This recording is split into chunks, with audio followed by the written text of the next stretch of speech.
వేములవాడలో రాములోరి కళ్యాణోత్సవం అంగరంగ వైభవంగా జరిగింది. ఈ ఉత్సవాల్లో హిజ్రాలు, జోగినీలు ప్రత్యేక ఆకర్షణగా నిలిచారు.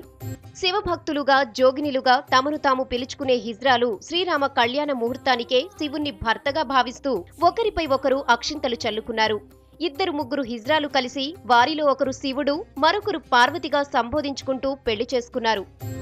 మన రాష్ట్రంతో పాటు ముంబై, ఢిల్లీ, బెంగళూరు, చెన్నై నుంచి ఏటా హిజ్రాలు వేములవాడకు వచ్చి మొక్కులు చెల్లించుకోవడం ఆనవాయితీగా వస్తోంది.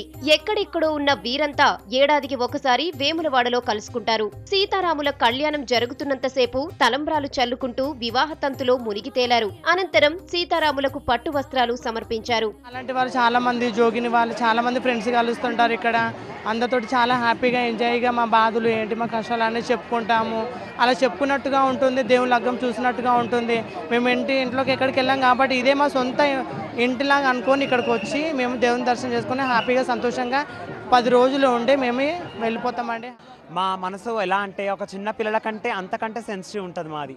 మేమందరి కోసం ఆలోచిస్తాం జోగినీలం.